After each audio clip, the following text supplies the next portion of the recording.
peace, love, and light. Um, Today I want to speak on me time.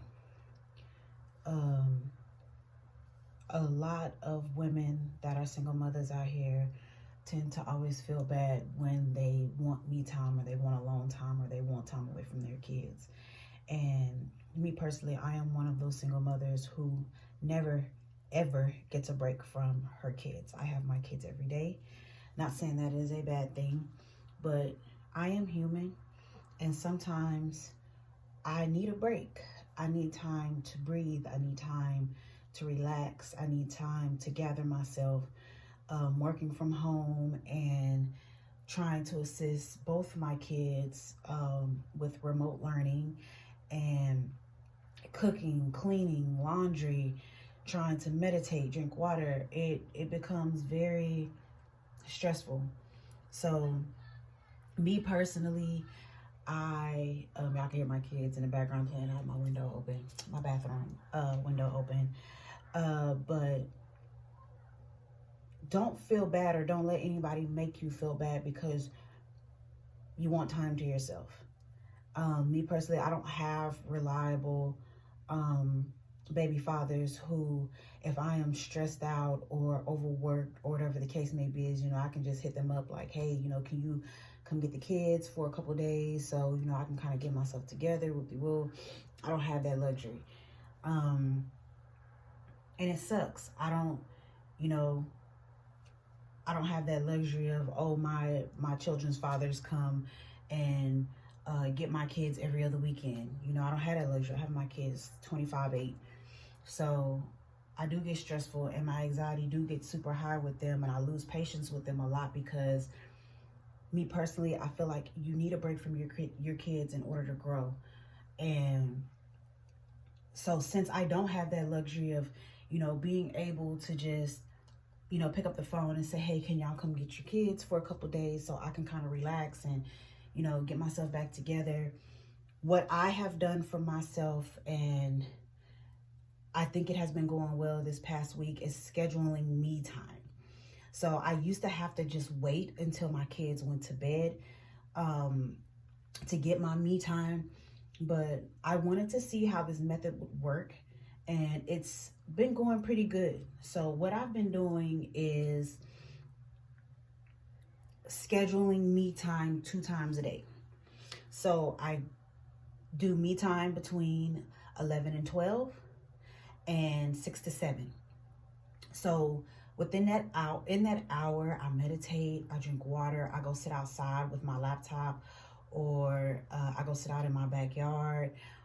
It's been perfect. The weather has been perfect. It's been raining. It's been a lot cooler outside. So I've been sitting outside a lot.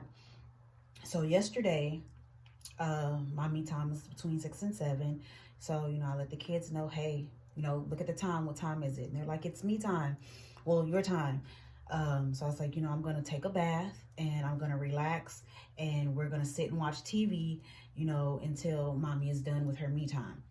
And I used to have a major problem with my kids just sitting down. The second I was out of their sight, they were all into shit, into the refrigerator, doing this, that, and the third. But they've been doing really well with, okay, we're seeing that mommy is trying to relax, and mommy is needing a break.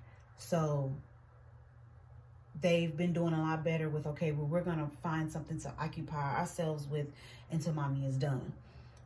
So I came in here, I ran me a bath, I put my mantras on, I chanted my affirmations, I had my candles lit, my incense going, my oils in my tub,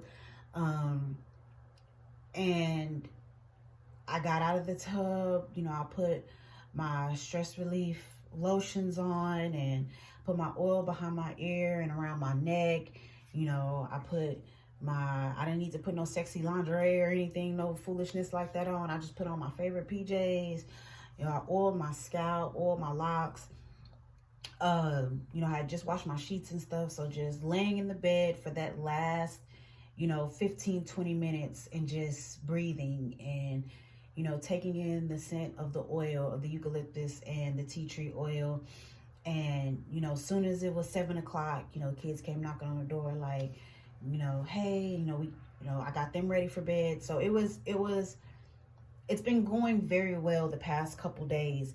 And I feel like every mom should do this with their kids. If you don't have the luxury of having, you know, the other parent relieving you, do it for yourself, because it's not normal to run yourself into the ground. We have to train these kids to, hey, mommy needs, and you know, it comes at different age group. You know, some of us have babies or toddlers, ones that they're not old enough to understand, but my two are old enough to understand. I have a 7 and 11-year-old now. So I had to train my kids to say, hey, this is going to be my time and this is going to be my time. And, you know, you get mommy for the rest of the time, but mommy needs this time and this time to regroup and to get herself together so she can be the best that she can be for you and your sister. So I definitely feel it's necessary to schedule me time, schedule self-care time, self-love time to regroup and to get yourself together. You don't have to wait till they go to bed. Well, for me personally, that was not working for me, because by the time it was time for me to go to bed or my kids got to bed, I was completely wiped out. I had no energy to do anything, shower, wash my face, tie my hair up, anything. All I wanted to do was just lay down. I was running myself into the ground. So schedule yourself those me times so you can get to a point when it is time for bed, you're going into bedtime in a peaceful state, not in a state of stress, not in a state of worry and anger and frustration. It's been so lovely being able to go to bed and take my time to go to bed. You know, my kids know 7 o'clock. Okay, we're getting our clothes and stuff out so we can go take our shower. By 8:30, we're in the bed. And it's been a wonderful feeling not going to bed so stressed out and so irritated and aggravated, because I've ran myself into the ground all day and I haven't given myself time throughout the day to say, hey, okay, Dominique, breathe. You know, it's okay to subtract yourself from a situation that is frustrating for you and say, okay, let me regroup for a second, because I feel myself getting ready to, my chest is tightened up, or I feel myself starting to lose patience with my kids, or whatever the case may be. Is subtract yourself from that situation, breathe. Like I said, I have to meditate throughout the day because I'm easily triggered. I am extremely easily triggered. So it is very necessary that I meditate throughout the day and take times throughout the day to breathe and regroup and say, okay,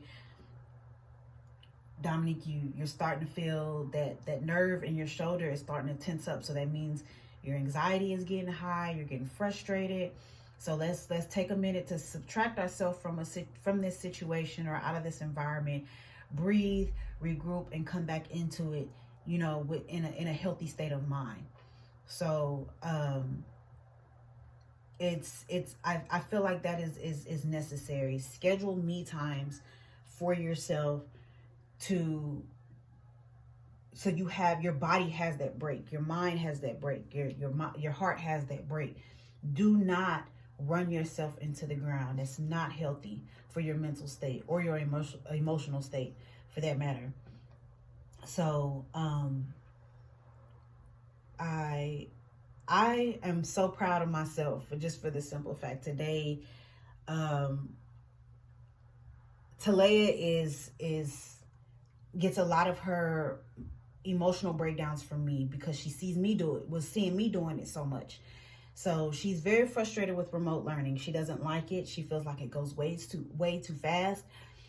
She has a lot of connection problems, so it kicks her out of the classroom a lot, and then she has to log back in. She doesn't have patience at all.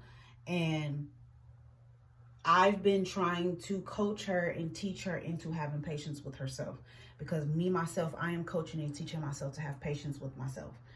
And I have to have a lot of patience. And for those who know my daughter, who knows Talea, you have to have patience with Talea because she is very emotional and she breaks down emotionally a lot. She's easily frustrated.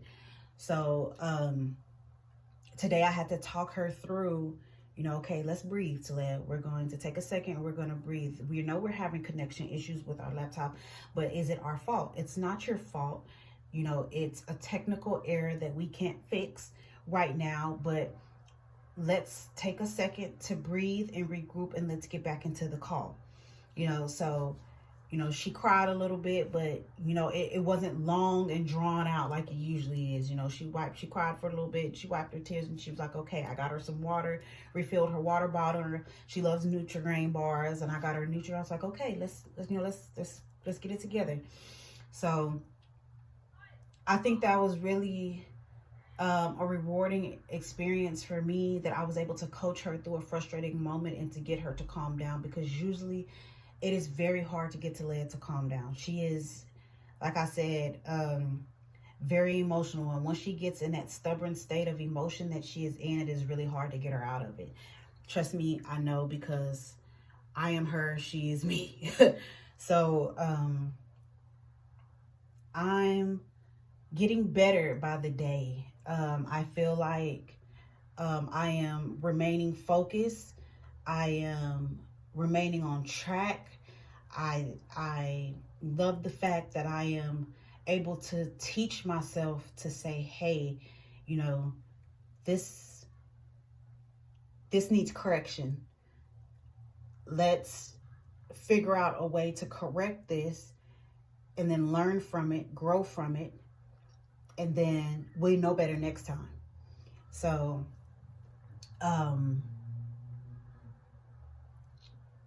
this healing is definitely a job. I'm taking my time with learning me. One of my affirmations is I am learning myself on deeper levels. And I truly am. I am learning myself on a more intimate and deeper level. And it's showing me how broken and damaged that I really was.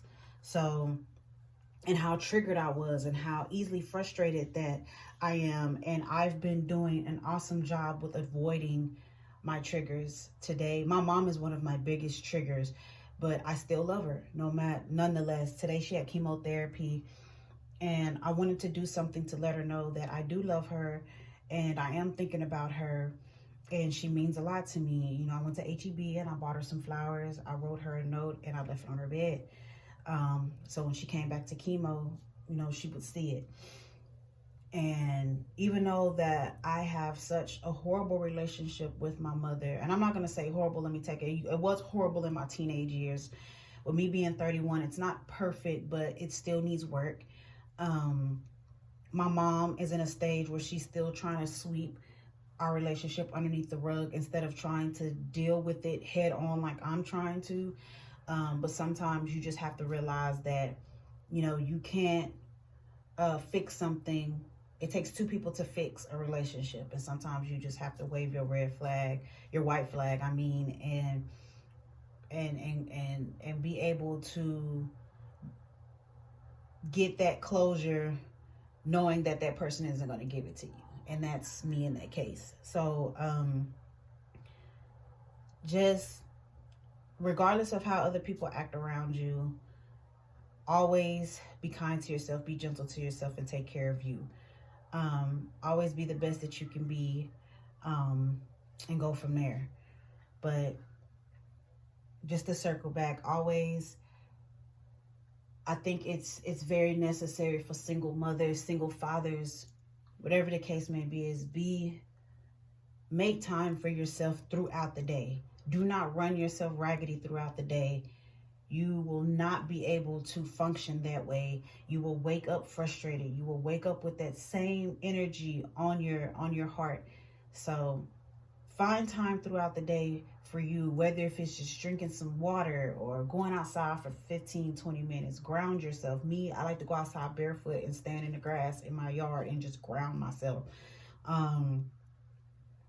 Do things to recharge your body and to remind yourself that you are human. You're not a machine.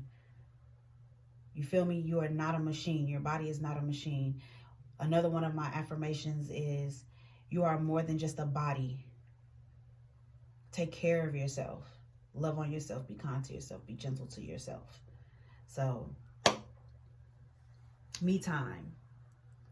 Always schedule me time for yourself. You deserve it. Your body deserves it. Your mind deserves it. Your heart deserves it. Your spirit, your soul. Just take care of yourself. Peace and love.